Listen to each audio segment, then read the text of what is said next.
Sigo firme, sigo tua vibração. Chama que eu vou te encontrar. Nem o céu consegue segurar. Oh, God.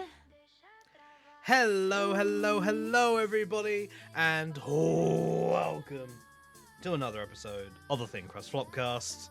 Yeah. Ladies and gentlemen, Happy New Year, motherfuckers! Yes. Hi. Oh boy, I hope you all, to those of you who only tuned into the channel for this, I hope you all had a wonderful Christmas and a fantastic New Year. And I hope the New Year has actually started off well for you all. If it is not, then we can only hope that things actually get better and it's not as bad as last year. Mm-hmm. And I hope nobody woke you up first thing in the morning with loud noises.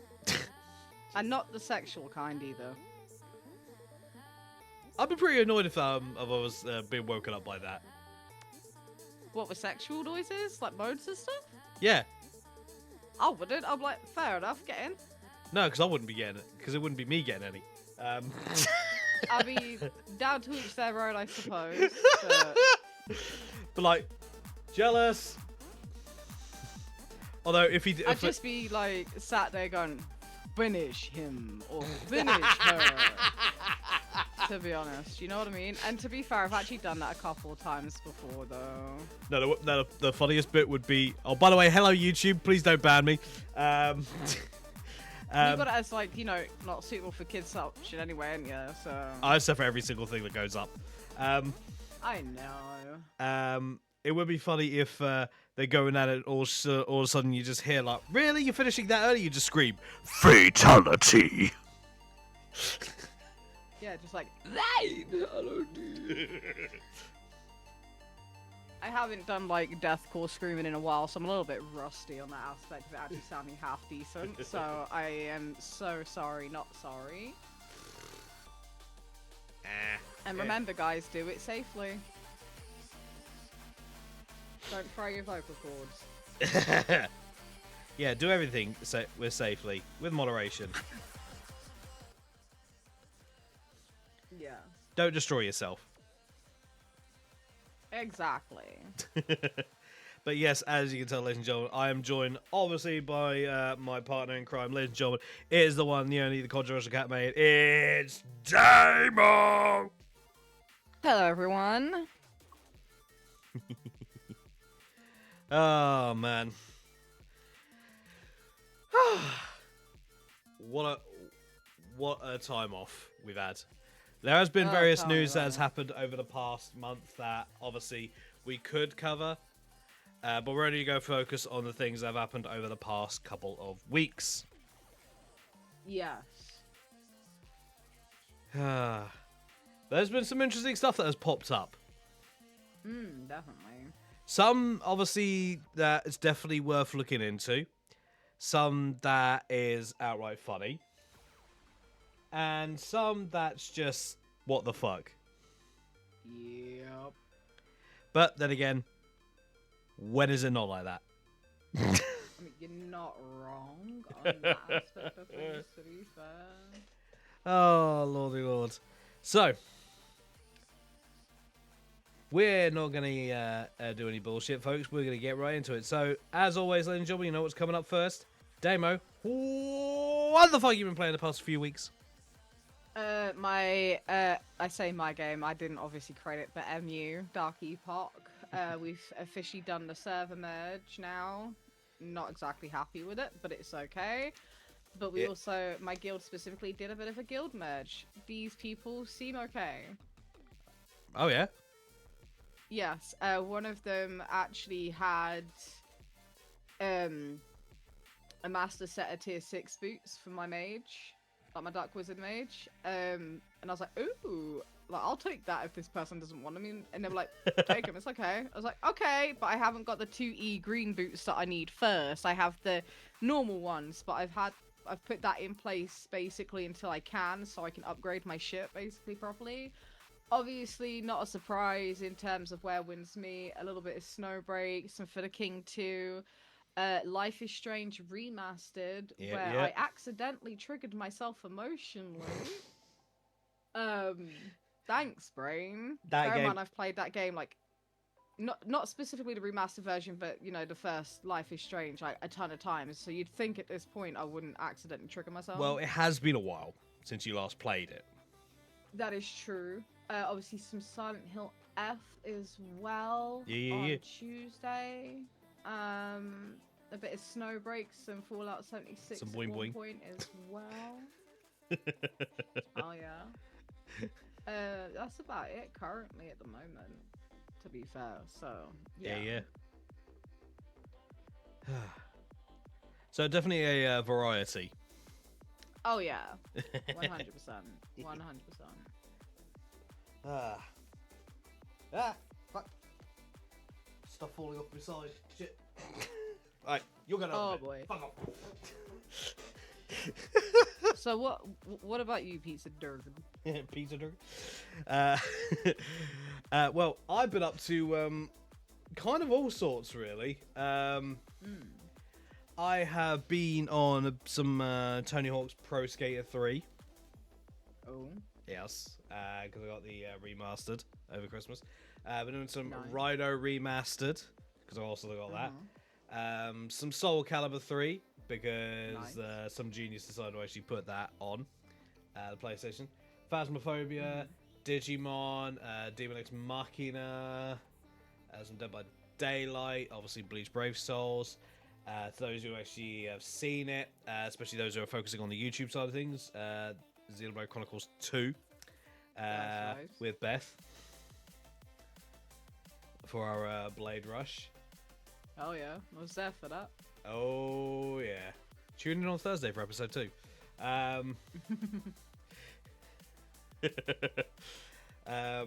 god, I did a little bit of Pokemon Legends ZA as well. I've obviously been on Nikkei as well. Yeah. Obviously getting some of the characters that I've been trying to get, and they finally decided to put the one I've been after in an actual official banner, increasing the chances of getting it, and I got her! Ha-ha! Nice. So I'm just debating whether I actually try and pull multiple versions of her to actually boost her up even more. But based on what they've shown that's coming next, I'm thinking about holding off. Oh. Goth Mummy. Valid. I figured that would be your response.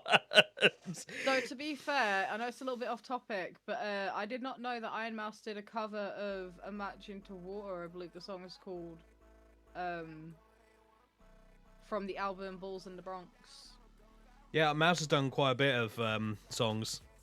I listened to it. I was screaming along to it a lot. Put it straight onto my stream playlist. Yeah. It's one of my favorite songs. So. Yeah, Mouse has done all sorts of stuff. Like, it's incredible, her range. Oh, 100%. I want to know who the dude is specifically that did the scream parts. He's really fucking talented. And I want to check out more of his music if he, like, you know, I'm assuming he has, to be honest, but that's not the point. One would assume. Yes. Be something to look into. Straight the fuck up, honestly, like, dude. Oh, God. So, I don't have, oh yeah, I've been playing Atelier Yumiya as well. Obviously more Alchemy. Yeah. You know, I got to level 20 when I streamed it. Yeah, I've got level 30 now. So I'm still in the early areas, and I'm level 30. No, that's valid, though. That's very valid. Very over-leveling me. Oh, lordy lord. Oh, God. Obviously, Fire Emblem Warriors. 3 Hopes as well.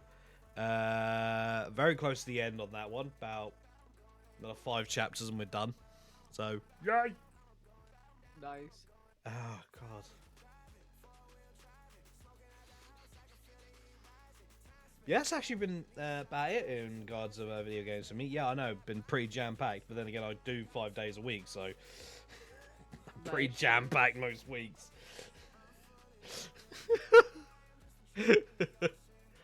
Like, it doesn't stop for me. I know.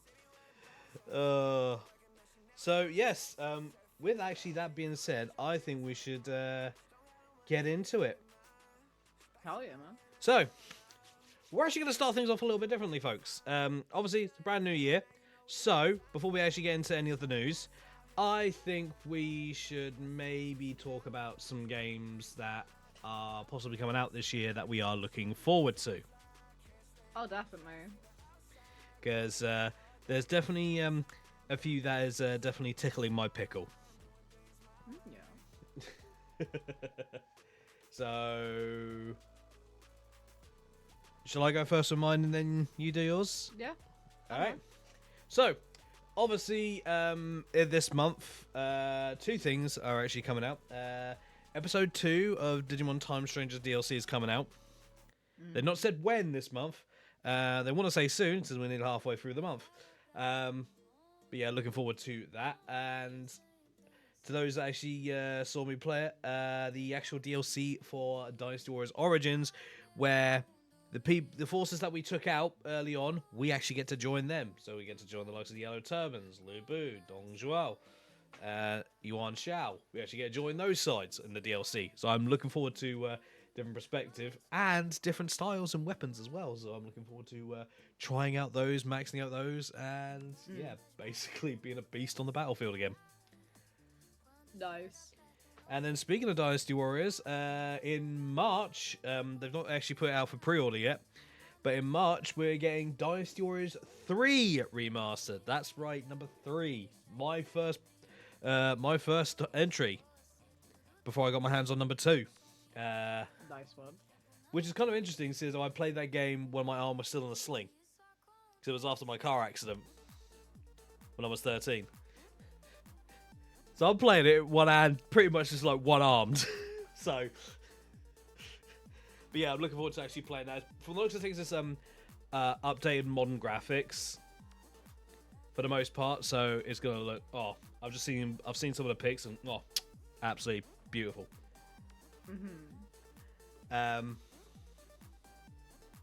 We do have some confirms over the next few months as well. Obviously, I can't quite remember when, but we do have the next Fire Emblem game coming out.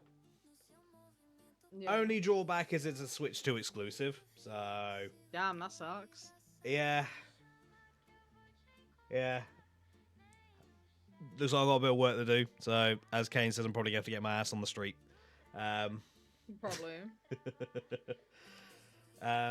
We have Monster Hunter Stories 3. Anyone that's actually seen the run that I did on stream. And then the Curse Name run with the Fish. Yeesh. And Baconator. If you remember that one. We've got that as well. Obviously, another game that I know I'm looking forward to, I know Damo is looking forward to as well, is Coffee Talk Tokyo. Oh, yeah. We are looking forward to that for various reasons. Anyone that's actually around us knows exactly why. A name I didn't think I'd actually see. Blaze Blue is getting a new game. Entropy Effect X is coming out. And I've seen the list of characters you can play as, and yes, gimme. Anyone that knows how much of a Blaze Blue fan I am, you know exactly why. We're also getting a new Legacy collection from Mega Man, the Star Force collection, which I never actually got a chance to play, so I'll be no doubt having a crack on that one. But that's as far as I know in regards to games obviously coming out. Obviously, we have no specifics in regards of games like when Wolverine comes out. Yeah. I'm definitely looking forward to actually seeing how that plays, because it's from Insomniac, the people that made the recent Spider-Man games. So it's already got some good credentials. So I'll be looking forward to that. Nice one. Yeah. Demo? Yeah, so obviously there's some obvious games that I'm looking forward to. Like I said, Coffee Talk to obviously the prequel to Tavern Talk as well. I'm looking forward to that when that comes out. Hell yeah. And Crust and I were actually discussing before actually the podcast, you know, in order, and it is something that I'm also going to talk about obviously as well as one of the bits and pieces of news that I found and came across. Mm-hmm. We are, to be on the safe side, I will still say allegedly, apparently, there is going to be a new Life is Strange game called Life is Strange Reunion, and the reason why that came out, and I first came across it on TikTok, and I completely forgot to put the link for the article when I did a little bit more research into it, but it does seem quite legit that we are getting a new Life is Strange game, and I love the series. And why in particular is this one sticking out more? Because Chloe Price is coming back, baby. Yeah. One of my favorite characters, honestly. Favorite crazy blue-haired bitch. Oh, hell yeah. So, you know, once that's more official in terms of, like, you know, pre-order, like mentions about pre-orders and stuff coming out about it, obviously I will let you guys know. Because I honestly can't wait if that is the case. Obviously, we've got Resident Evil Requiem as well, because I am a bit of a lover of the Resident Evil series myself. Yeah, especially like with the trailer that got dropped literally a month ago. Like we're seeing Leon. It's like, really? Leon again? Yeah, but I think it's a passing the torch situation because Bloody wants to be. They've changed his age now, and he's quite a bit older. Bloody wants to be.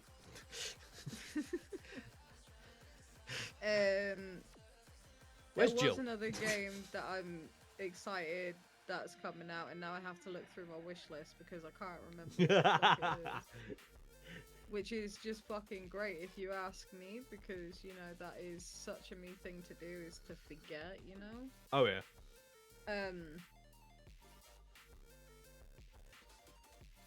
Let's see. Fatal Frame 2, Christmas Butterfly remake is coming out. Yeah. Oh, he's out now, actually, sorry. Yeah, and I mistaked Silent Hill F for that, considering, well, considering how Fatal Frame is. You can't blame me for initially thinking that. Oh, wait, no, it is coming out this year. Sorry, I was looking in the wrong section. Obviously, Crimson Desert, for those of you that don't know, it is basically the sequel precursor to a sequel, to Black Desert Online. Mm-hmm. Which I've played very much on and off over the last few years. I've seen some stuff on that. It's like one of the mounts you can get is like a dragon. Like you can get like various mounts that are way different than what was in Black Desert. Oh yeah, definitely. Hopefully this one actually does a better job in explaining itself. Directive 8020, which I don't think is technically officially in the Dark Pictures Anthology series, but the only reason why I kind of count it still being the case is because it was literally the end trailer for Devil in Me. Alright. And that's just my logic, though. That's just me. Like, doesn't mean that I'm right, and I fully accept that, and that's completely fair. And I'm actually kind of looking forward to it, to be honest. Obviously, it does still say, like, you know, 2026, so we don't know really when we're going to get it. However, they now actually have the recommended specs up, or at least what I've just realized, because, you know, I don't really go on the store page that often. So honestly, I'm looking forward to it because, you know, I'm getting my Christmas present next month. Yeah. PC, which means I'm definitely going to meet over the recommended requirements and I don't have to worry. To be quite honestly fair with you guys, like, just going to put it out there, to be honest. Yeah. So yeah, there's quite a few games really that I'm kind of like excited for, like, to come out. Yeah. If anything else, because it's just one of them for me where I'm just like really excited. Apparently, and again, just to be on the safe side, apparently we are getting a Silent Hill 3 remake, as well as definitely I do know that we are getting is a new Silent Hill game entirely as well. That is something definitely to keep an eye out on. Yes, because we know how much of a whore I am for my Silent Hill games. Yeah. Well, speaking of like what we're meant to be hearing news of, obviously, is maybe some new stuff within the Persona series as well. Yes. Yeah. Because obviously they're doing the exactly. 4 remake, which we don't know when that's coming out. But apparently, because it's the Persona's 30th anniversary, that we will be hearing more stuff over the course of, in regards of possibly maybe more in the franchise. So we might actually hear about a Persona 6. I know, right? So exciting. Who knows? Hopefully we might see someone that has not got an attachment to Persona 5, because Lord knows, I'm pretty sure a lot of people are sick of seeing Joker right about now. Probably. To be fair, like, would not put it past the game to do that, honestly. Mm-hmm. But yeah, like, all we can do is literally just keep an eye out, because like a fair amount of our stuff is literally like literally the first half of the year. So, and that's only been what we have literally been informed of leading up to the new year. Yeah. So it'll be interesting to see, now that obviously we're in it, what is to actually come out. Because I know that a lot of games have been releasing like their classic versions. We've had a bunch of those. Honestly, I wasn't expecting Soul Calibur 3 to actually be released. I thought it'd be one of those things I'd have to get on the GameCube emulator on the Switch too. That threw me for a loop, so who knows, we might see some surprises appear out of the woodwork. Yeah. I know Larian's working on Divinity. Divinity. So that's going to be interesting to see what happens. Oh yeah, definitely. We got a lot to look forward to, this potential for this year.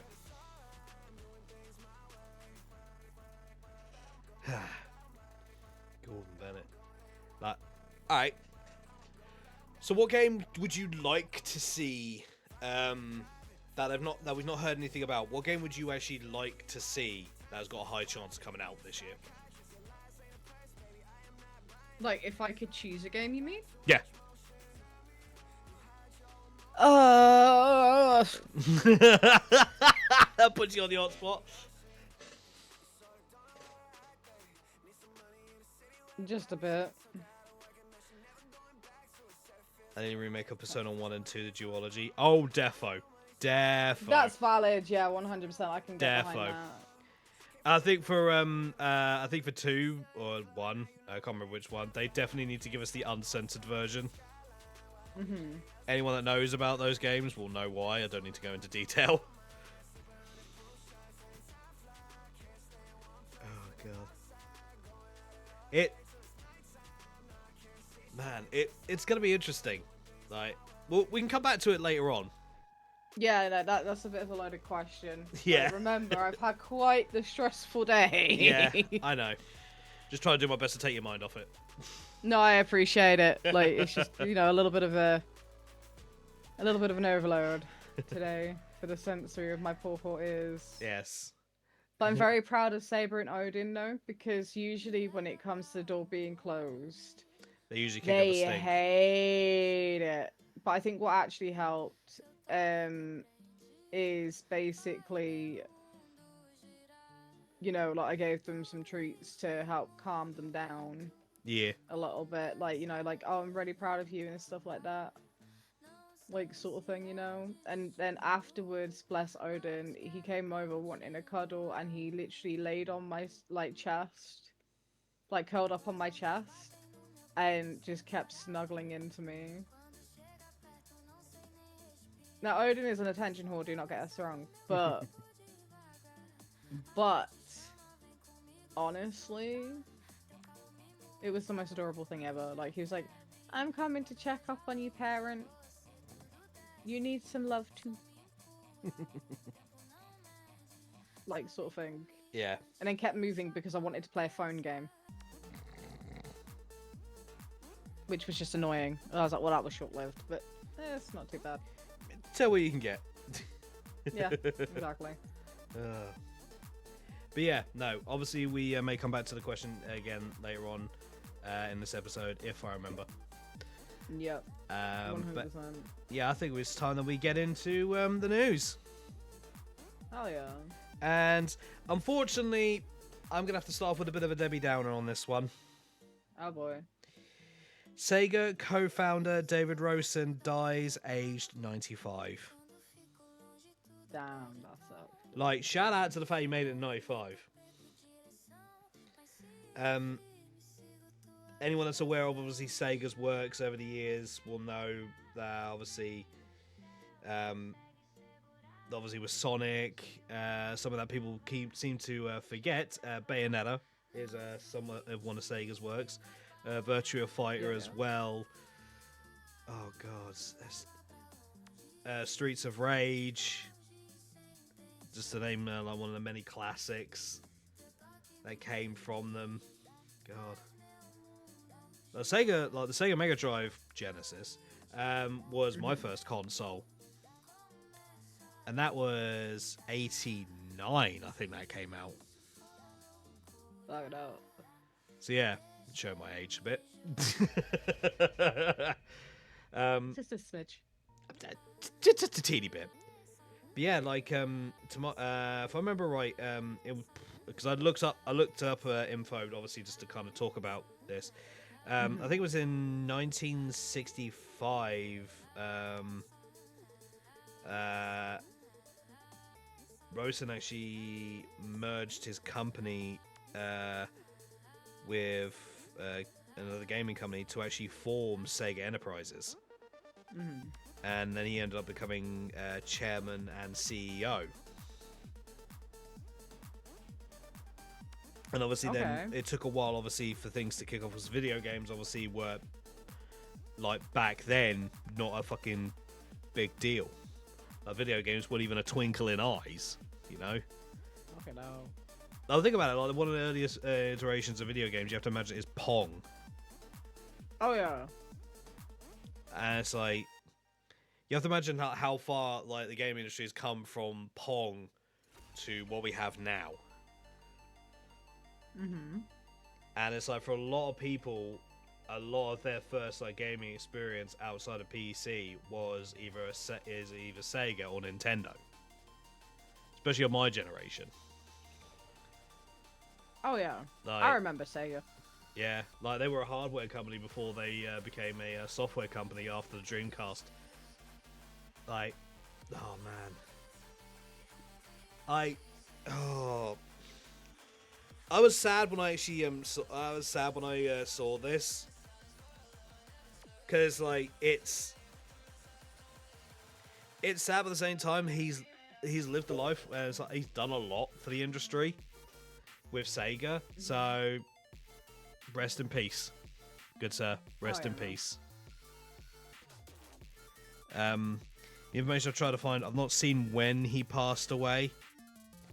But usually this info comes out like a week or two after the fact.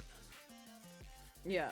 So he may have passed either just after Christmas or just before New Year. Jeez, man. So rest in peace, good sir. You did fantastic work. Yeah, I wanted to, like, just get that out of the way, because, like, it's sad. It is, and it's always sad, like, you know, when someone passes, regardless. Yeah.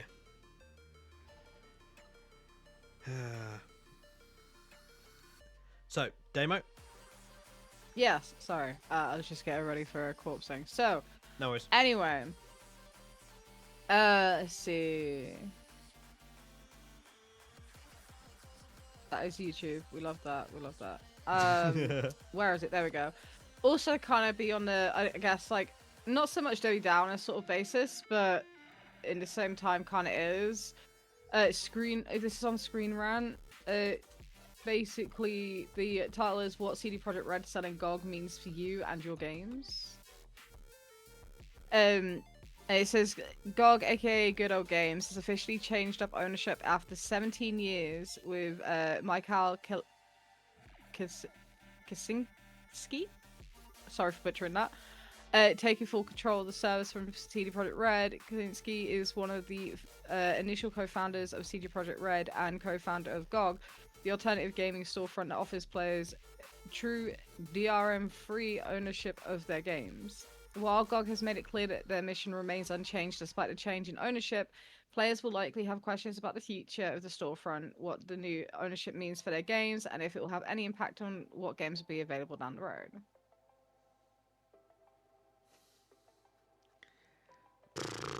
Jesus. Yeah. You know, so what's going on with GOG? I don't know. Like, well, up until today, CD Projekt Red had a partial share of the alternative gaming storefront GOG, but GOG has been bought out entirely by its co-founder. According to GOG, the move is about doubling down on that vision of bringing classic games back to players and making sure that once you buy a game, it truly belongs to you forever. For CD Projekt Red, the move is meant to allow studio focus at its full attention, and I believe I'm in the wrong fucking dungeon because everyone's all like, "Oh no, I'm in this World Conquest," so I apologize for being mildly distracted. But it is what it is, I suppose. So there we go. It'll be interesting to see like what happens now in regard to them. Oh yeah, no, 100%. Honestly, 100%. Like that's something to obviously for folks to keep an eye on. Mm-hmm. And especially like CD Projekt Red, like it's like especially over the past like year or past couple of years, sorry, that they've had. So obviously like with Cyberpunk and obviously The Witcher, like the fact that we get a new Witcher game possibly this year or next year. Mm-hmm. As well. So but yeah, like, you know, sorry for getting distracted. It turns out I wasn't actually in the wrong area. Just one of the guildmates decided to be a douchebag. Anyway, for CD Projekt Red, the move is meant to allow the studio to focus on its full attention on creating top quality RPGs and providing our fans with other forms of entertainment based on our brands, while simultaneously allowing GOG to grow on its own without dividing attention amongst its owners. Kaczynski ownership of GOG will supposedly accelerate what is unique about the service, i.e. DRM-free games and preserving classics, and will allow the company to keep long-term backing that is aligned with our values. GOG also insists that the move is unrelated to financial hardship, stating that the company has had a really encouraging year. So there's no So it sounds like there's no bad blood. No, not exactly. But what does this mean for you and your games? According to GOG, not much will be changing when it comes to your actual experience in using GOG.com or accessing your content through the platform. They state in no uncertain terms that your library stays yours to enjoy, even if a game is delisted, with all the same access, same offline installer, same sense of ownership. Further, players can rest assured that their data stays with GOG and GOG Galaxy remains optional. And to also further this, CD Projekt Red games, both past and future, will be listed on the service, including the upcoming launch of the highly anticipated The Witcher 4, as well as the expected Cyberpunk 2077 sequel, etc. While there don't seem to be any immediate changes happening with the GOG platform itself, the acquisition could have implications for future projects, but likely in a positive way. GOG anticipates the new leadership will enable the company to undertake even more ambitious rescue missions in 2026 and 2027, and help indie developers reach the world. For the time being, your GOG library and games seem to be safe from any major changes, and their DRM-free philosophy remains at the core of the company's mission. However, though, it is possible that changes can occur later down the road under new ownership, though currently it's hard to say exactly what shape they may take. Okay. Huh. Yeah. So, for now, nothing different. Just basically, yeah. Just like, hey, this is what's happening. We're sort of departing from them. Yeah. All right. So they're kind of going independent. A little bit, yeah. Okay. All right, something to keep an eye on. If anything else happens, obviously, we'll let you guys know. But this could 100%. actually be a good thing, like, because now they're able to actually operate on their own. Be. Like, it literally allows them to more so operate on their own terms, and may offer them a bit more freedom than what they had. Which is never entirely a bad thing. So, yeah. Keep an eye on this one, folks. Yeah, no, definitely. 100%. Yeah. Is that all on that one? Yeah, that was all on that arc. Alright. So, time for something a little bit funny. Oh, yeah. So, Rainbow Six Siege. As many of you know, I do have a little bit of experience with the game. I've not had, I've not played it for many years now. Well, as with most things Ubisoft, usually if something bad happens, it doesn't just happen once. Well, over the past few weeks, Rainbow Six Siege has been hacked not once, but twice. Well, I'm glad I don't play that anymore. With a lot of players receiving 67-day bans. Jeez. Now, you may obviously notice, the number. Yes, that is to coincide with that fucking stupid meme that is not a case of brain rot, it's a case of smooth brain. Yeah. Whoever thinks that 6-7 is a funny thing, no. I looked into it and I'm like, you're literally giving yourself more effort than you need to. And the thing is, it's been like one of those memes that's not like, you know, before memes even were memes, like sort of thing. Yeah. Like before they were even given an official name. Like this Not has been even going on clever. for like centuries at this point. It's pretty old. It's ridiculous. Like, come on now, guys. Yeah. We're better than this. So, Rainbow Six Siege was actually hit with the first load of hacks around Christmas time, which is about right. Like, usually any hacks or attacks on companies usually happen around about that time. Yeah. Like, PlayStation's had it, Xbox has had it, Nintendo's had it, everywhere's had it. It's nothing new. If anything, we kind of expect it. Like, I'm literally just sat there waiting, like, alright. So, I remember on, I think it was Christmas Day, I was just sat there, and I was just thinking to myself, so I wonder when the service is going to go down due to someone attacking. Right? I was waiting for that. Turns out they were busy elsewhere. The culprits were sending billions of Rainbow Six credits into player accounts, while others were receiving bans. It didn't take long for Ubisoft to actually obviously find this shit and then fix it, rolling back obviously everything that had been done. With some people obviously showing across various platforms of social media and YouTube, they would get on the game and they would see a shitload of people getting banned. Because one of the things for some reason Siege does is when someone gets a banned, even if they're not in your game, you'll see them pop up that this account's been banned, blah, blah, blah, blah. So, the bans, they were pretty widespread and indiscriminate, with players on PC, Xbox, and PlayStation. Everyone getting the kick in.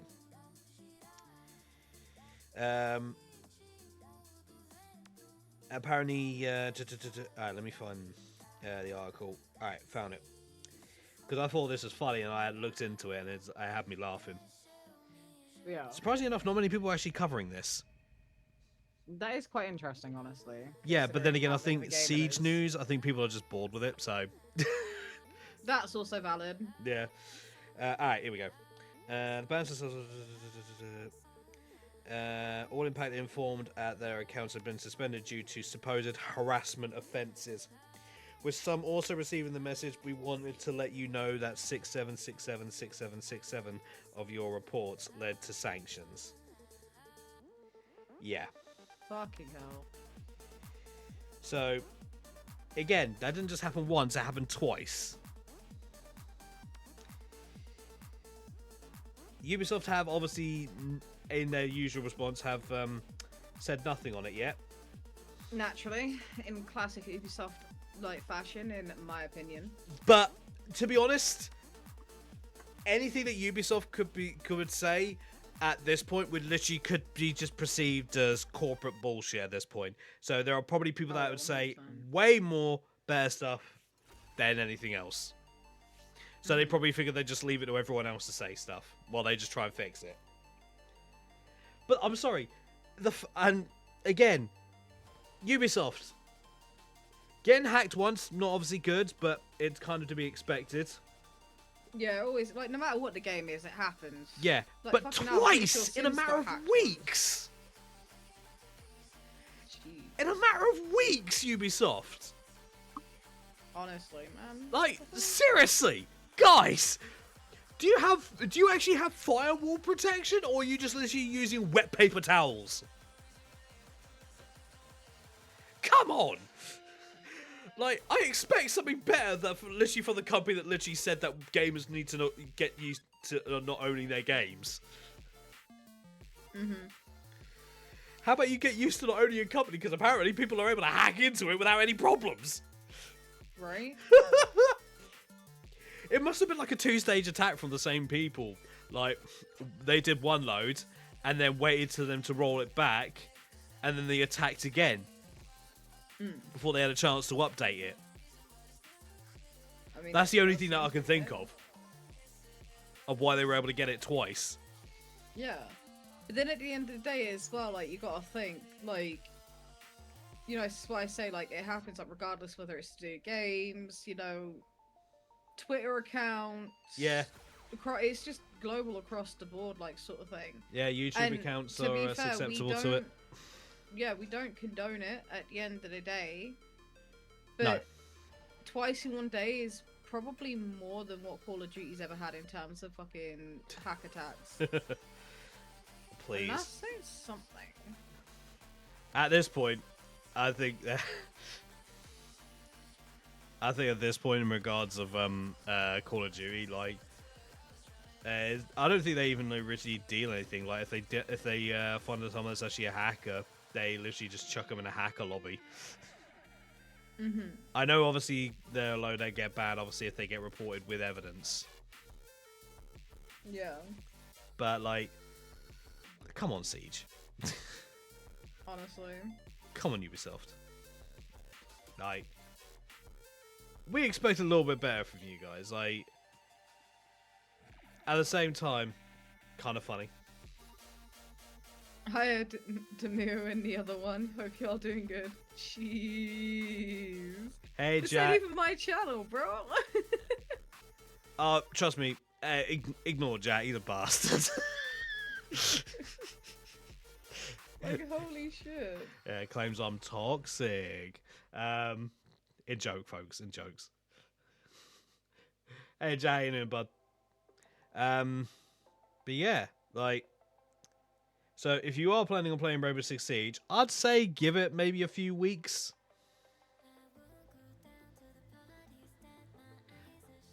Give it a few weeks before you actually play it, just until obviously all this actually calms down.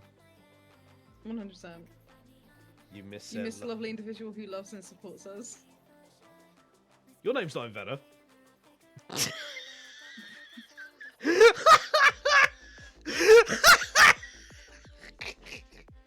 Oh, Lord.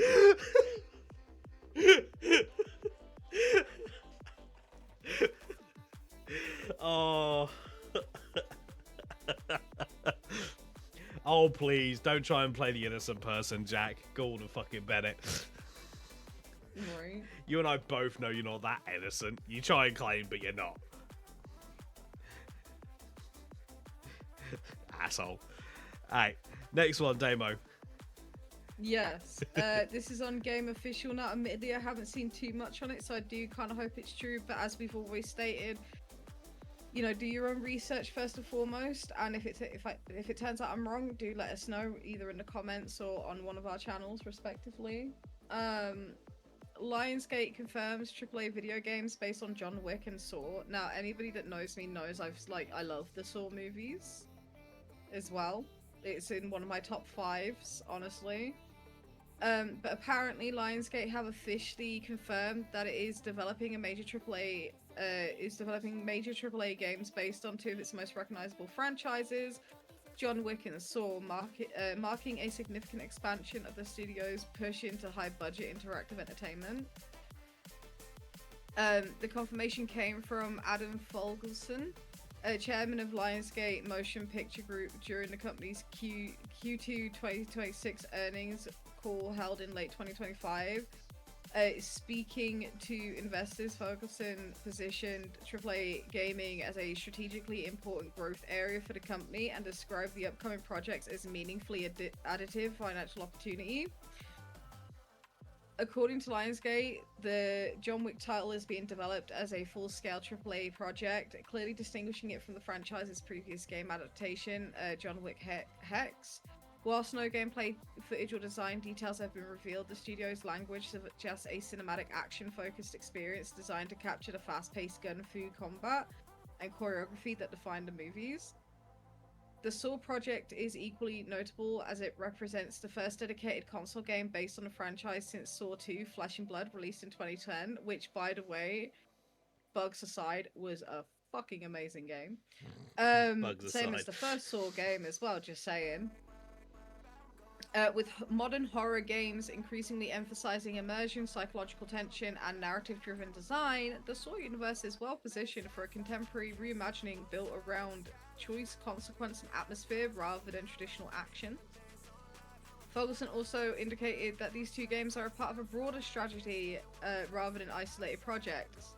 Lionsgate is actively evaluating additional franchises within its catalog for AAA game adaptations, with further announcements to be expected in the future.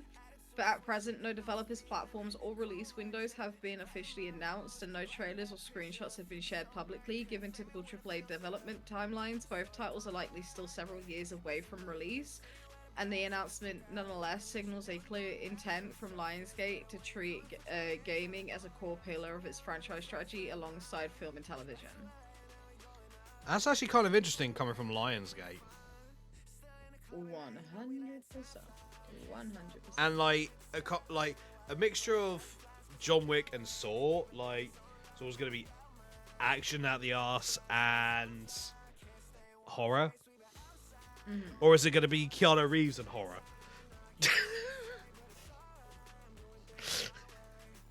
You know?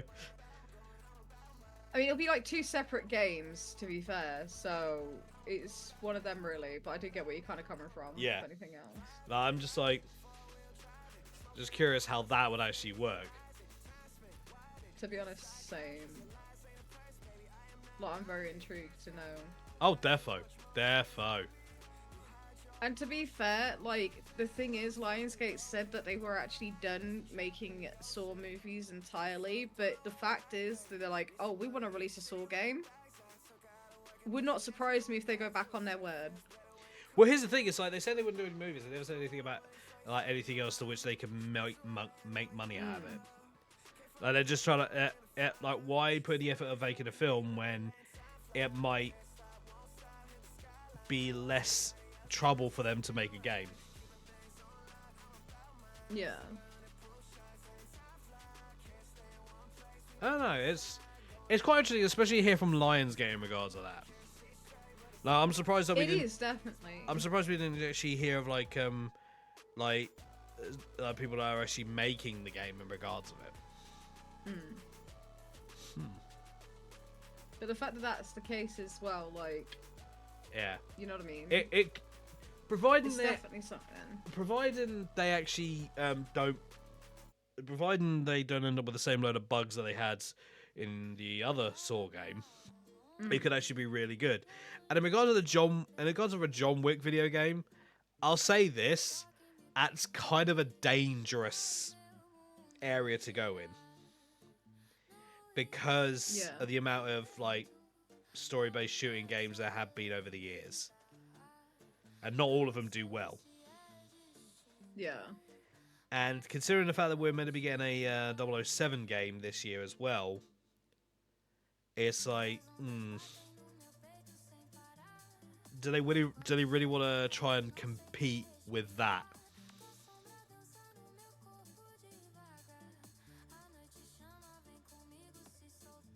That's why I'm saying. Yeah, That's why I'm saying it's kind of ballsy for them to actually announce something like this. yeah, and obviously, like, a lot of people do think, like, especially in terms of the Sword games entirely, because of how buggy it was. Like, bear in mind, this was an era where we didn't exactly have, like, full-on, like, update your games via the console, like, sort of situation still. Like, it was very new at that time, I think, as it was coming into play, if I remember correctly.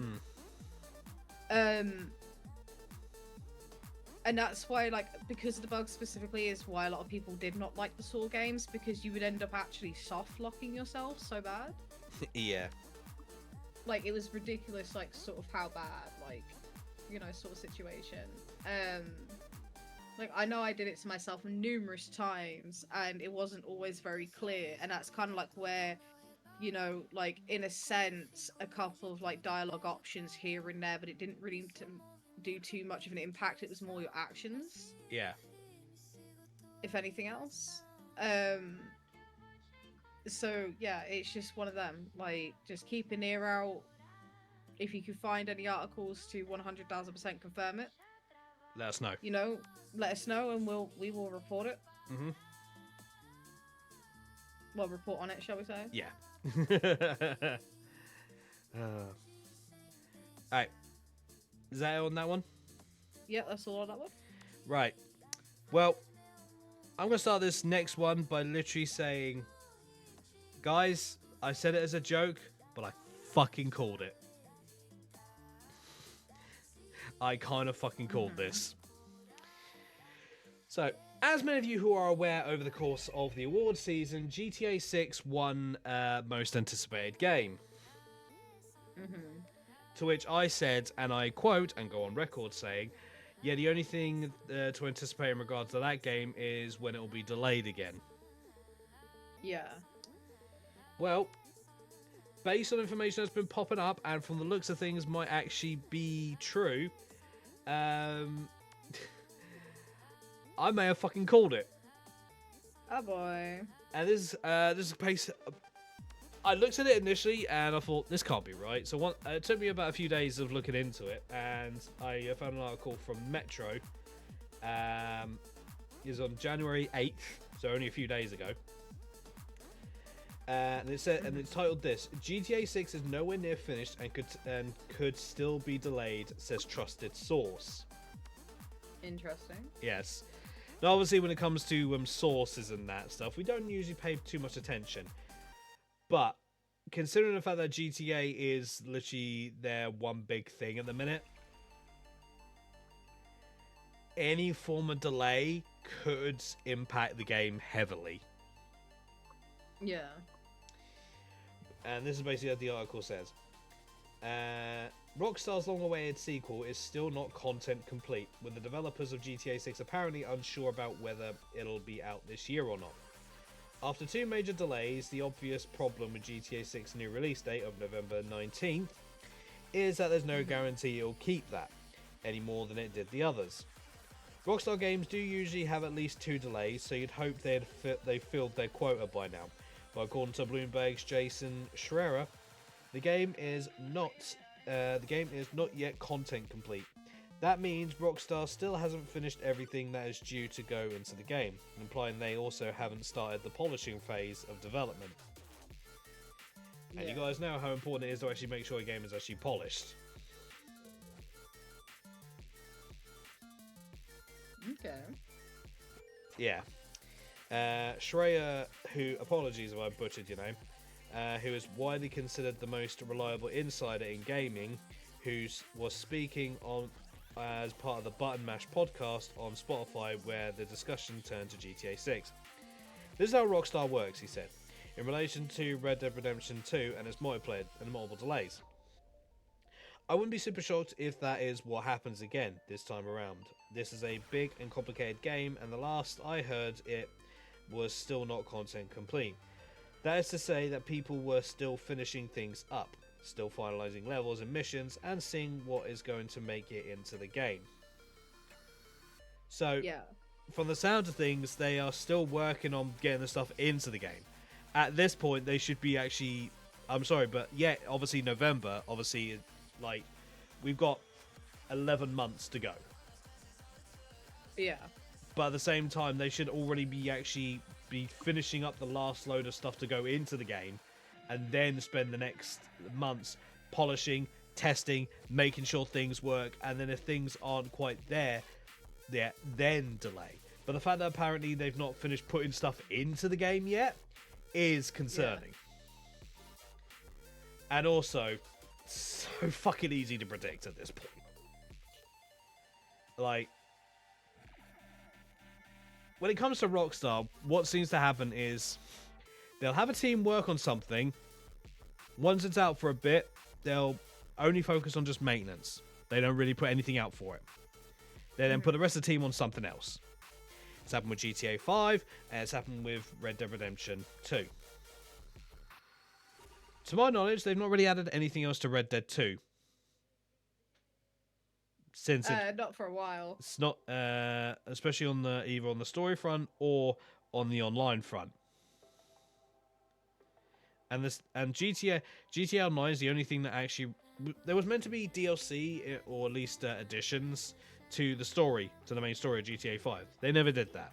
Instead, they basically poured energy into just doing new heists and giving people the ability to actually create tracks and their own missions and stuff like that. So, nothing really major of note from GTA 5. So, I question Rockstar in regards of how they've been proceeding over the years. Is why I stopped playing GTA. Yeah. Because it was literally just rinse and repeat.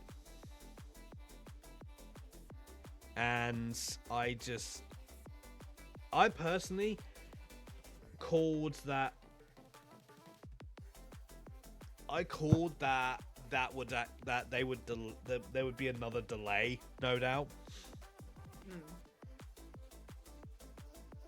And again, I hate the fact that these companies keep proving me fucking right. Like, god damn it, people! Can I make a joke without being proven right by you lot? Like, for fuck's sake! Can you lot actually surprise me for a change? Can we literally the next thing actually hear from them saying like, oh, actually, that's not actually the case. We're actually just polishing up. We could actually have it to you guys earlier, actually. But we're actually going to keep to the November until we're actually satisfied. I would love to actually hear that, because they'd be like, hooray, they're actually sticking to their guns and they actually are working hard. Yeah.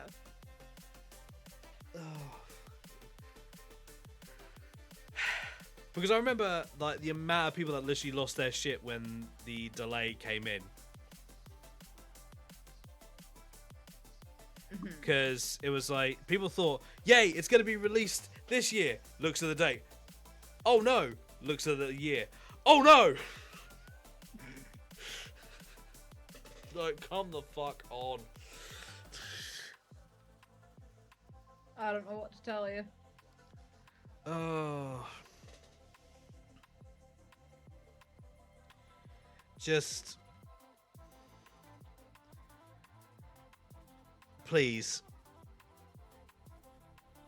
don't have another year where I literally call this shit. I'm kind of getting sick of this. That's fair, though. Like, come on, we've had the past few years where we've had that.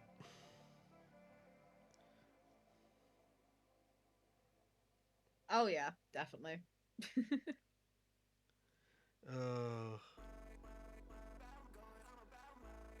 Just yeah. Alright. Thanks for the hydrate, Jack. Demo? Oh, yeah. Yes, sorry, give me 1 second. Not a literal second. Okay, cool. This one is from Screen Rant. Fallout officially returns in 2026 with a brand new game. Fallout fans have been extremely patient in waiting for news about the next mainline entry in the iconic post-apocalyptic franchise, but with Fallout 5 likely not releasing until after Bethesda tackles The Elder Scrolls 6, an absolutely massive project with the equally unclear future, Players are looking for any sort of Fallout lifeline they can get. But while it wasn't the Fallout release fans have been hoping for, a brand new tabletop card game called Fallout Power Play is scheduled to release in 2026. Created by Modifius Entertainment and Bethesda, it's a 2 to 4 player strategy game where players can join one of 4 of the major factions in the Fallout games, and it's scheduled to launch this month. Fallout Power Play is an exciting new tabletop card game featuring 4 key factions from the iconic Fallout games, where players choose between Brotherhood of Steel, the Enclave, the Raiders, and the Super Mutants, and compete to gain control of various memorable locations across the wasteland. Fallout will use agents to gain influence and partake in quests, gain advantages and bonuses throughout the game, or employ power play cards to disrupt other players' strategies and gain the upper hand. Each Fallout Power Play set includes the following items and will be available in January 2026. Rules flyer, 100 faction cards, 10 wasteland cards, 6 location cards, and a token sheet. So basically, in a little bit of a, in a way, a little bit of a Fallout D&D. Yeah. But with cards. Not at the cards. same time. Yeah. But with cards. So in a way, like, in the same sense, kind of like Yu-Gi-Oh! And Pokemon in the card aspects. Yeah. If that makes sense. So apparently Fallout Power Play is certain to be a hit amongst fans of the franchise who enjoy tabletop games, though it's important to note that it will be based on the games much more than the hit Amazon TV show. If you're looking for a Fallout game to play with friends and family at home, this is the perfect addition to your tabletop game collection. I know what I'm going to be getting a friend of ours as partner for birthday. Just saying. It's currently available for pre-order for around about $30 at select retailers. So even though it's not what people obviously wanted, I think that's genuinely okay. Yeah. You know, it's still something. Do you know what's funny, Demo? From one card game to another. Yes. Power World is getting its own card game. Wow. Yep. This year. I literally saw this today. And the article came out today. It's from Tixerto. Power World is officially making the jump from survival sandbox to tabletop, with a new trading card game launching in July 30th this year. According to details shared on the game's official website, the Power World TCG is designed as a 2-player competitive card game built around the same core ideas that made the creature collecting survival game so popular. Players will deploy different pals, use their unique traits, gather resources, and build bases as they paddle toward victory. Power World TCG launches July this year. Rather than being a simple reskin, the card game is structured to mirror Power World's mix of creature collecting, base management, and tactical combat. Each pal brings its own abilities to the table, allowing players to create different strategies depending on which companies they put they put into play. The press release states that players will fight alongside their power companions while facing off against opponents, with matches focused on strategic and tactical battles that ready smart deployment and synergy between cards. Team up with your trusty pals and experience the thrill of overcoming formidable enemies through this exciting trading card game, reads the official description for the game. While no pricing, card list, or starter deck details have been revealed yet, the Power World card game will release on July 30th, 2026, so fans won't have to wait too much longer before they can battle it out with their favourite monsters. Okay, that's interesting. So when I saw this, I thought no, and people were like, and I saw people making comments like, "Carl, you guys really aren't beating the Pokemon copy allegations, are you?" And it's like, technically they have, actually. I know, right? It's like, they technically have. Like, they've actually managed to spin it back on them, especially with the patents that that Nintendo put through has actually now been called into question. By the way, folks, there's been no other info in regards to that yet. Naturally. So I can hear Arme whining. Oh, bless. But yeah, like, I just found it funny, like, you talking about the Fallout TCG, and it's like, you know what?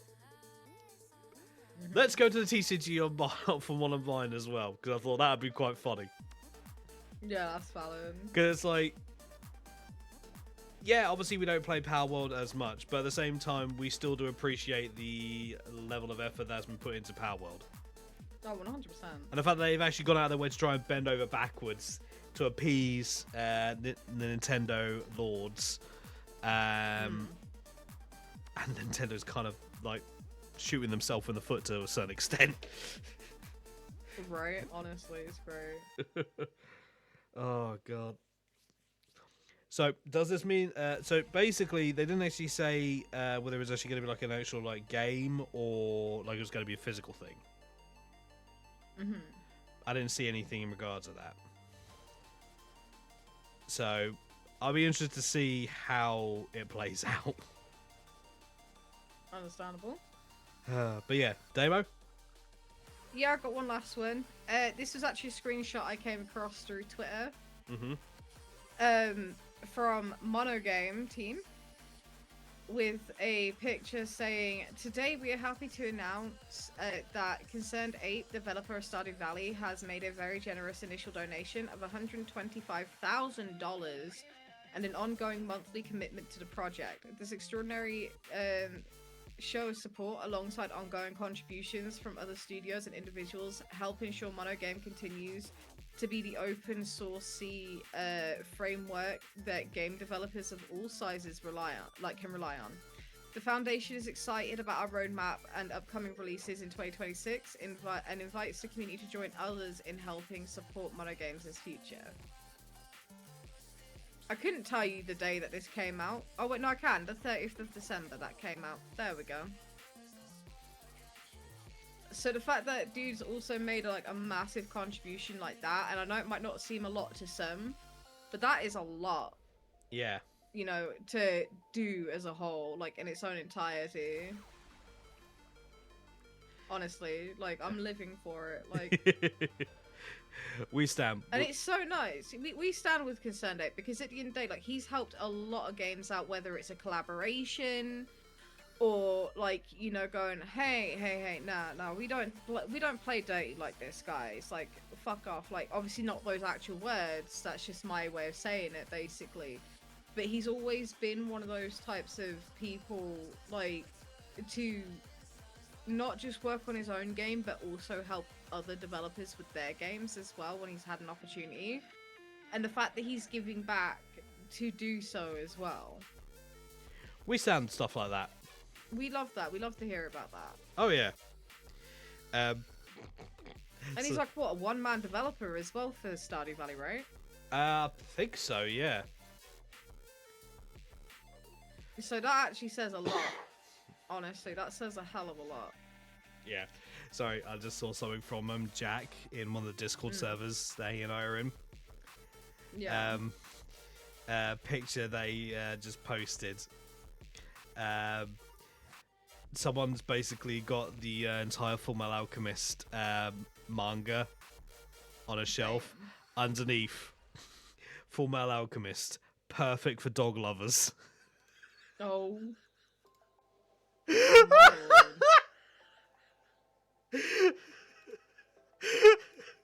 That's so bad.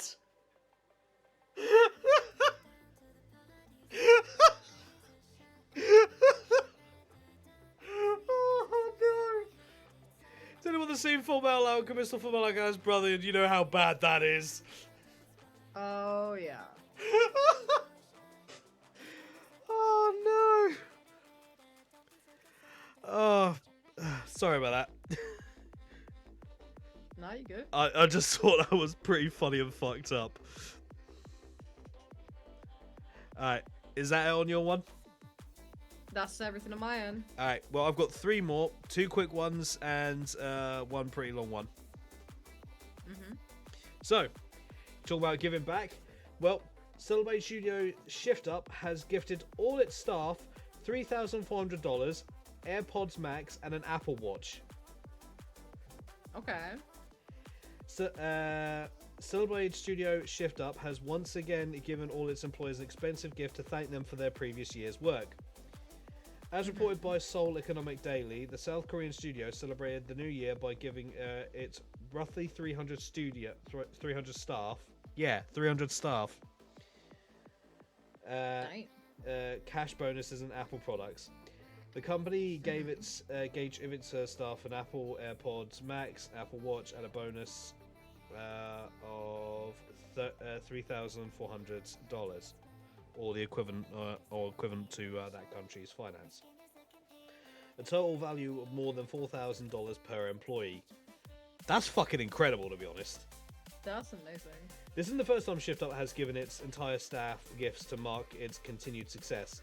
In January 2023, it gifted employees iPhone 14s and other incentives, and the following year, it gave them all prepaid credit cards with $6,800 preloaded onto them. Nice. In January 2025, it gifted all its employees a PlayStation 5 Pro with a bonus of $3,400. Then in June, to celebrate the sale of 3 million copies of Celebrate, it gifted everyone a Nintendo Switch 2. How generous is this company? I want to work for this company. You employ new people? Shift Up has previously explained to South Korean media that the regular bonuses are intended to encourage the existing talent at the company. Fucking good incentive if you ask me. Oh, 100,000%. The Seoul-based studio was founded in 2013 by Kim Hwang-tae, who remains its CEO and chairman of the board. Yo, shout out! In summer 2024, Shift Up achieved South Korea's largest initial public offering, IPO, for a video game company in 3 years, raising $295 million on the first day of trading. Shift Up said it planned to use the IPO proceeds to diversify its gaming portfolios. In November, Shift Up announced a publishing partnership with Tencent for one of its upcoming games, Project Spirits, a cross-platform game coming to PC, console, and mobile. Will be published by Tencent Games' global publishing brand Level Infinite as part of the agreement. Level Infinite previously published Goddess of Victor Nike on PC and mobile games, released in 2022. Yes. Very nice. And found huge success with the Sony published Stellar Blade. Last year, Shift Up confirmed it's planning a sequel to Stellar Blade with a projected release window listed in its financial results as coming by the end of 2027. Indeed, the company's May financial results suggested that the sequel to Stellar Blade is planned to release before Project Spirits. So, we got literally based on that, another year and a half before we get the sequel. Nice. I'm fucking down for that. I'm down for that. Hell yeah, I love Stellar Blade. Yeah, I've not completed it yet, but it doesn't matter. I'm taking my time with it. It's a fucking great game. It's an absolutely amazing game, and so's Nike. I'm having so much fun on Nike. I'm glad that you're having fun, to be fair. Yeah. Literally boot it up on my phone every single day. Like, hell yeah. That's awesome, man. Yeah. Alright, give me a sec. Need to get the next article up. So yeah, Demo. Back to the question I asked earlier in the podcast. Is there any game that is actually that you would like to see this year? Even though I know for a fact it's never going to happen, and this probably says a bit more about my childhood, but a new Bratz game that is actually like full on like fleshed out, not the shit that they come out with. Yeah. Yeah, honestly, I never once decapitated my Bratz dolls. But I did my Barbie dolls. Yo, we don't talk about it. We're not going to talk about it. Fair. You know. Hey, Yorktown. But, hey look, Brown 2 had a controversy recently. Ooh, controversy. Sorry. Yeah. Alright, I've got the article up. Anthem shut down. Yeah, it finally shut down its servers. Oh, I heard about that. Yeah, it shut down its servers, and there were a bunch of people who literally just proceeded to actually platinum the game or get all the achievements for it. Yeah, didn't they? Even though they said there was like a week left or something, like I'm pretty sure I saw on Twitter at one point that like they genuinely couldn't log in because they said they've shut down the servers. It's kind of funny. It's kind of funny. They've been threatening with the server shutdown for ages. Yeah. So, you know. But if you say that, like, you know, that like players, and it doesn't matter what game it is, have got like a week or two to enjoy the game before they shut the servers down, let them have it. Don't shut it down like a weekend. Yeah, I did it with Battleborn. I was on there on the final week of the game. I was on there. Yeah.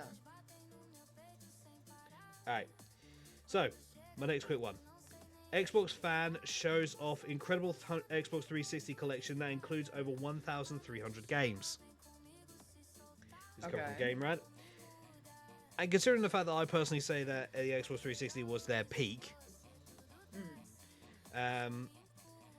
an Xbox fan is showing off their stunning 360 collection, totaling over 1,300 games, completing the entire North American library for the console. Since the debut of the original Xbox in the early 2000s, Microsoft has grown into one of the titans of the gaming industry. Hard to argue that. Microsoft has released new home consoles for 4 different generations, with the current being the Xbox Series, selling over 28 million units since its launch in November 2020. However, the Xbox 360 stands out from the pack as the most successful platform. Yep. The 360 has often been hailed as the best Microsoft console to date. I stand by that statement. I had a 360. It was brilliant. Kind of lost myself here. With the console helping to usher in the age of online gaming. I actually didn't have online gaming for it. I didn't have internet. So that tells you something. If someone who played games offline says it is one of the best, that should tell you a lot. While Microsoft first launched Xbox Live on the original Xbox, the online gaming service saw some of its biggest growth throughout the Xbox 360 era, ballooning from 2 million users in 2005 to more than 21 million subscribers in 2010. The Xbox 360 was also the home of some of the Microsoft's most iconic game releases, with beloved games like Halo 3, Gears of War, and Fable 2 launching on 360. Now, one fan has amassed a stunning collection of 360 games. Reddit user Uncleath, bit of a weird name, but then again it's Reddit name, so what do you expect? Showed off their massive 360 collection on the gaming subreddit, giving fans a look at the impressive library of games. The poster shares that they recently finished the full North American library of games released for the 360. Users shared that alongside the 1,256 games that make a normal complete set. They also have several variants of games mixed into the array of 360 titles. Konami's Pro Evolution Soccer 18 was revealed to be the last game they needed to finish the set, being given as a Christmas gift from their son. Yeah. Congratulations on actually finishing that. That's actually not an easy thing to do. But Christ, it does make you think like how many games actually come out on a console in its lifetime. Yeah. And I just remember Fable was an absolutely fantastic game. Yeah. So, last thing, folks. So, obviously, we covered the Game Awards over the course of when it came out on the last Flopcast. This time, we're covering the winners in the Steam Game Awards and their nominees. Hell yeah. So yeah. So obviously we have Game of the Year, VR Game of the Year, Labor of Love, Best Game of Steam Deck, Better with Friends, Outstanding Visual Style, Most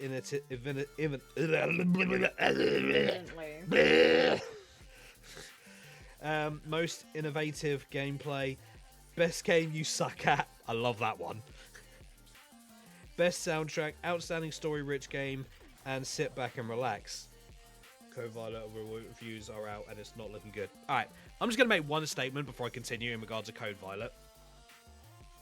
For a company that claimed that they didn't want to put it on PC because they didn't want vulgar mods.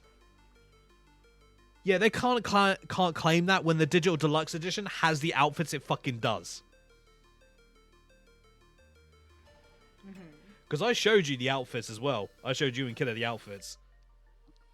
Oh, yeah. Yeah. So, contradiction 101. And based on reports that I'd seen, I'm not sure if it's true or not. That's why I had never said anything about it. But I'd seen reports saying that the game had actually had a fair amount of use of AI in it. I remember you talking about that. Yeah. I never covered it on the Flopcast because I didn't know if it was information true, and I still can't confirm whether it's true or not now. So, hence why I'm saying it now that the game's out. So then, if anyone actually finds any information, whether it's true or not, you can then pass it on to me so I can actually then be corrected. That makes sense. Yeah. I looked at it at first. I thought, yeah, that could be good. And then I started hearing stuff like, obviously, them not wanting to bring it out on PC because of vulgar mods. It's like, you can't claim that and then give outfits to them like that. No. Definitely not. So, a company that's willing to contradict itself like that already doesn't sound good in my book. And the fact that other people are literally saying that the game is not that good. I looked at the people that actually that commented on the trailer for it, the release trailer, and you could definitely see the people that it looked like they had deleted the comments people of questioning because all it was like, looking forward to this game, looking forward to this game, looking forward to this game, pre-ordered it. This amount of time left until the game's ready. This time amount of games. It's like, where's any criticism here? Right. And that was on Twitter. Fucking hell. And you'd imagine they would have been all over that, which makes me think they've been deleting the comments. Oh, more than likely. That's just speculation, Not folks. So don't take anything I say on that as gospel. It's just speculation, knowing how social media is. So take with what I say with a pinch of salt. If you play the game and you actually enjoy it, fair enough. That's your deal. That's your money to do with as you see fit. You won't see me playing it. Valid. If I'm going to play another game like that, I'll boot up Stellar Blade because it looks better.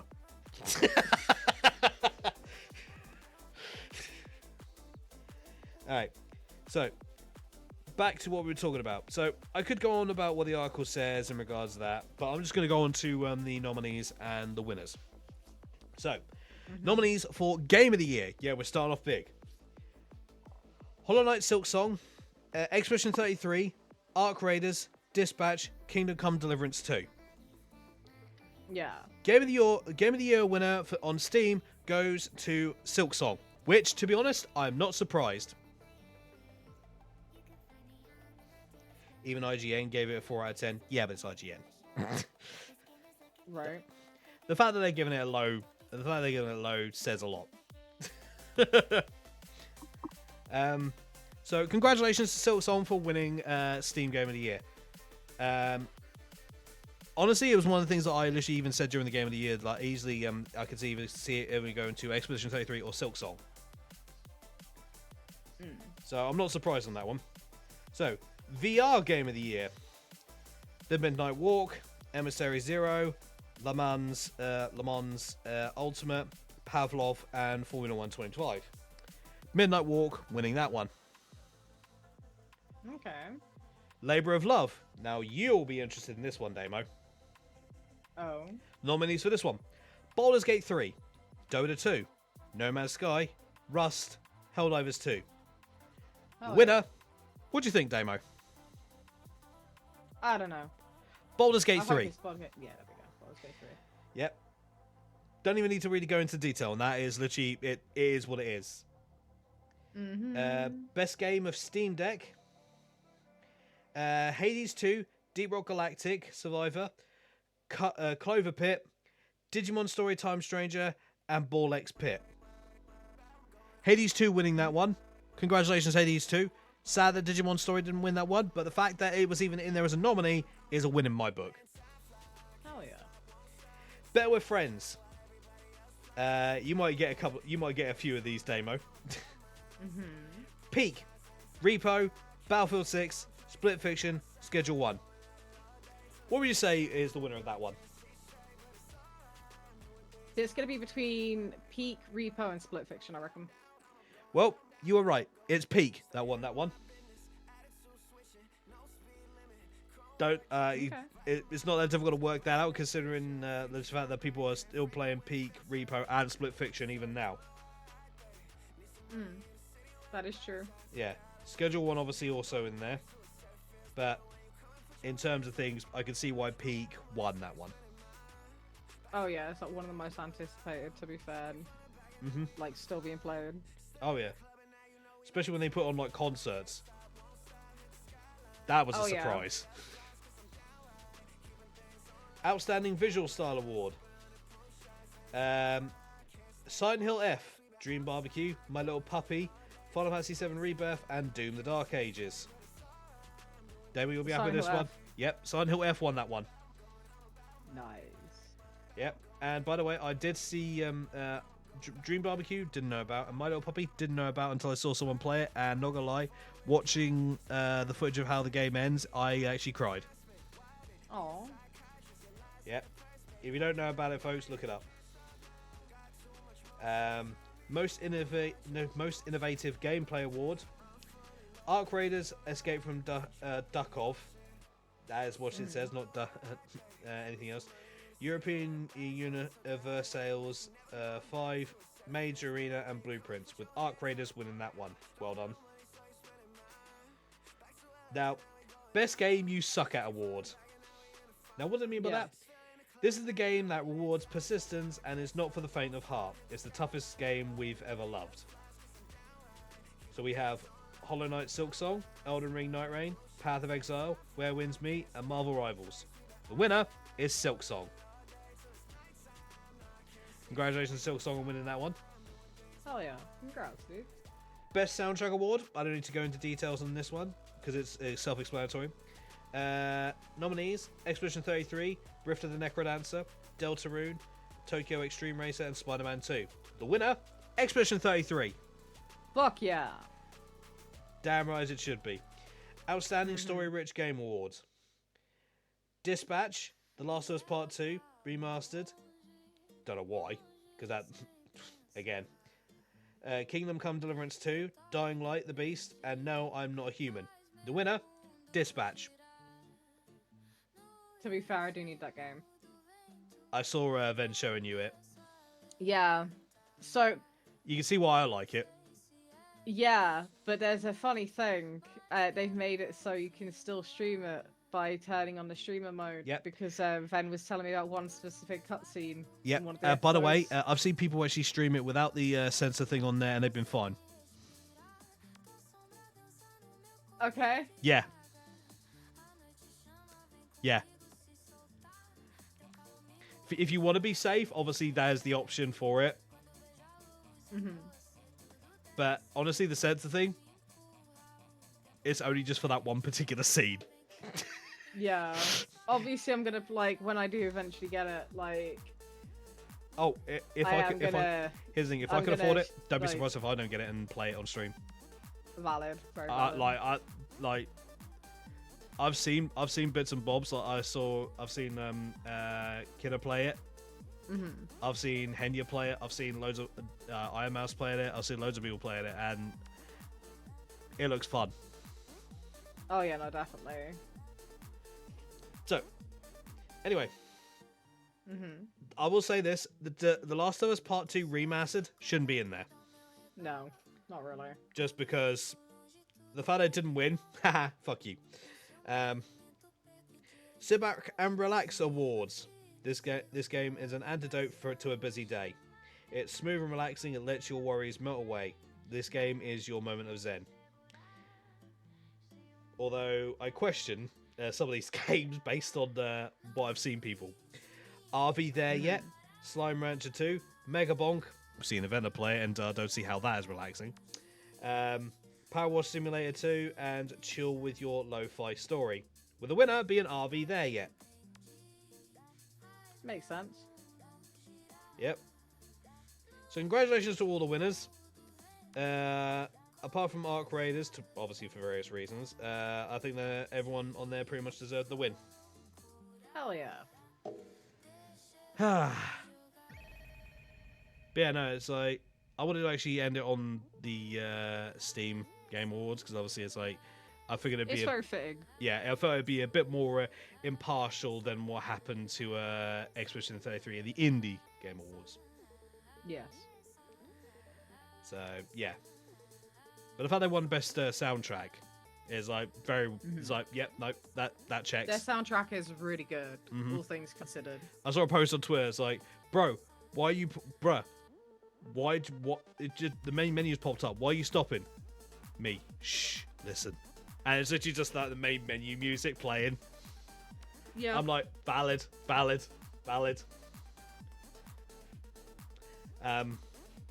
But yeah, that's actually it for me in terms of articles on that one. So, thank you everyone so much for tuning in to this episode of the Crust Flopcast. Next episode, providing there's no issues, will be happening on the 26th. Mm-hmm. So look forward to that one. Damo, as always, thank you for joining. Anytime. And to everyone who's actually watching this over on YouTube, if you did like this and you like what you saw, then do hit that subscribe button and hit the bell icon to get notifications of any uploads that happen. And also, as Damo stated earlier, I will state it again, any information that we come across here is information that we have found through our own research. Do not take what we have said as gospel.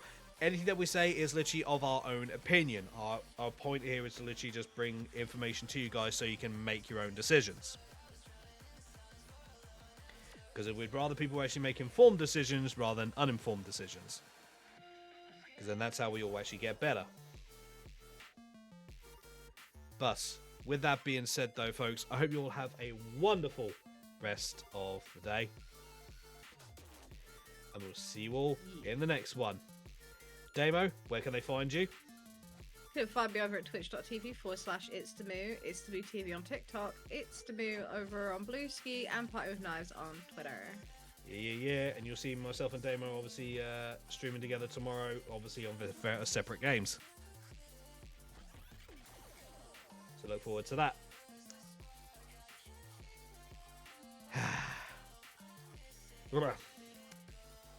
Going through all that has caused my brain to sort of short circuit there a bit. Yeah, I heard that short circuit happen in real time. Can you tell, is he fried yet? But yes, again, we will see you all in the next one. With that being said, make sure you have your personal belongings. Oh, Guess what? It's just come up on Facebook. what? And it's to do with Arc Raiders as well. What? As Code Violet gets slammed with negative reviews, the developer fires back. We don't make games for critics. Even though their player base pretty much will criticize the game. Yeah, and someone commented said, we don't make games. Well.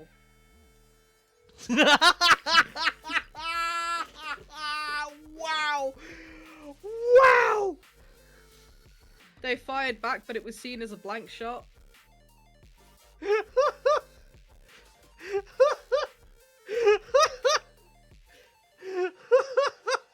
Wow!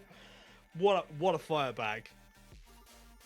On that note, folks, make sure you have your personal belongings with you. Anything that's left behind will be used to fight off the Scandinavian invasion. And with that being said, folks, raise your pizzas high and say it with me. Stay chaotic and live for the challenge. And live for the challenge. It will. Bye. Bye.